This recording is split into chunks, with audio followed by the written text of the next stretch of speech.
Ladies and gentlemen, welcome to my introduction video for the upcoming digital card game The Elder Scrolls Legends by Bethesda and Direwolf Digital that is set in the world and lore of Elder Scrolls.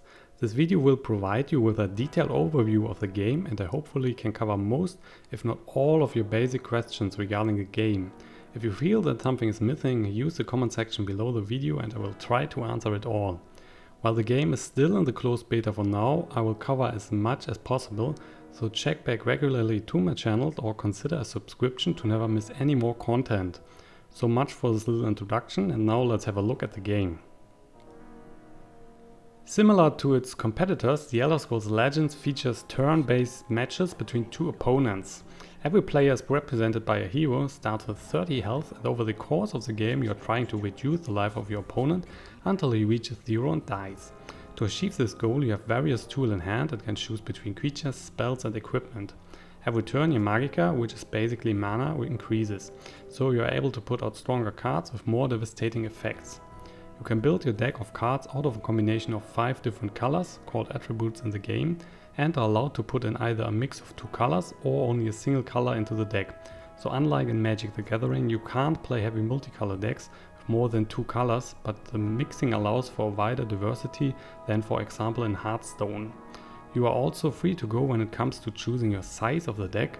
While the draft mode decks are locked at 30 cards, your own constructed decks can conclude between 50 and 70 cards, which allows you to change the deck size depending on your overall strategy and game plan. So far, everyone who plays card games regularly might recognize these terms already and won't be surprised about the basic core gameplay. But of course, The Elder Scrolls Legends is also bringing fresh ideas to the table that will keep the game enjoyable for veterans and new players as well. Instead of deploying minions onto the battlefield as a whole, the board is divided into 2 lanes and you as the player always have to decide in which lane you want to put your creatures.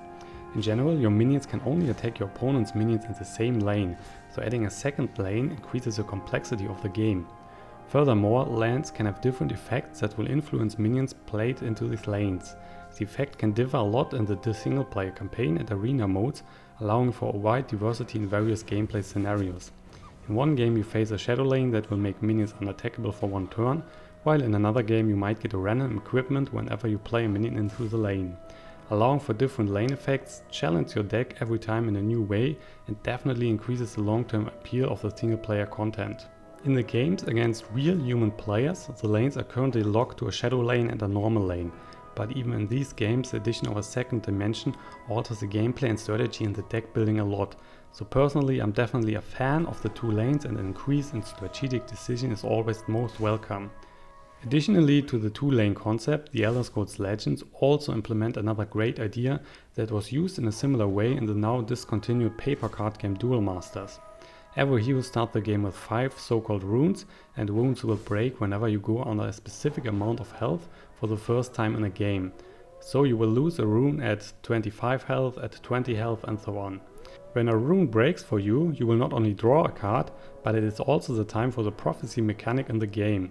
Whenever the card you are drawing through the broken rune has the keyword prophecy written on the card, you can play the card for free right away and change the course of battle. This element allows you for a limited combat mechanic, and as the deck builder needs to find a great balance between normal and prophecy cards. If you are not drawing the cards through the prophecy mechanic and need to play them the good old-fashioned way with Magica, the costs are higher than their counterparts without a prophecy effect. So you don't want a deck only consisting of those type of cards, but you also need a few to have a chance of dropping them for free and change the outcome of the game. The prophecy and rune system is also the reason why it might sometimes better to not attack your opponent when you don't want him to draw more cards and keep his hand counter low. The Elder Scrolls Legends currently includes around 400 different cards in its first basic set, and with 5 colors to choose, that's a lot of different deck combinations you can build right from the start. Like the competition, they will release more expansions over time to increase the amount of different cards, but furthermore, the developers will also add new cards monthly as a reward for playing on the ranked ladder. Right now this feature is not included in the game. It will be in the game though when the open beta hits, as far as I know at the moment. For every new player, the game has a full-fledged single-player story mode with currently 3 acts and 20 chapters. In small and kinda cheap looking CGI cinematics, the player will experience an Elder Scrolls adventure in card form that will last around 2 to 3 hours and will teach you the basic game elements as well as giving you some very nice rewards. Besides the prominent story mode, the game also has a practice, a versus battle and an arena tournament mode. Like the same called mode in Hearthstone, you are paying a starting fee in either gold or real money, building a deck of 30 cards and try to reap your rewards with winning games. But unlike in Hearthstone, you are not forced to take on real human players, but can also start a solo arena versus the AI. This one is a great start for new players as the difficulty to reach good results is way lower than it will be against humans. The more solo arena you are playing, the more difficult your opponents will become, while at the same time your rewards will also increase. Because the rewards are even higher in the versus arena, experienced players still might want to go there instead of the solo part.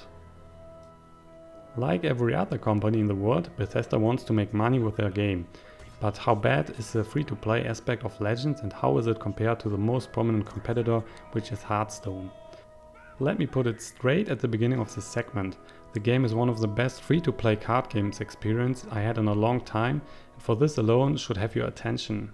The game builds its free-to-play elements on multiple pillars that supports faster and better card gathering than the competition currently has. The first pillar is the daily quest system that you should know from other card games as well. Every day you are getting a quest that will give you gold when you complete the task. Task varies a lot and one day you need to win 3 arena games, while on the next day you need to play 10 creatures with breakthrough, for example.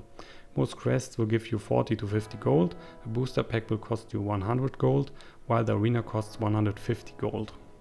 The second pillar is the story mode that will support you early on in the game. When completing the story missions you will not only get a few new decks, but also some great additional rewards in form of booster packs, arena tickets, gold, extra cards and more. Finishing the story alone will furthermore leave you with a handful of legendary cards.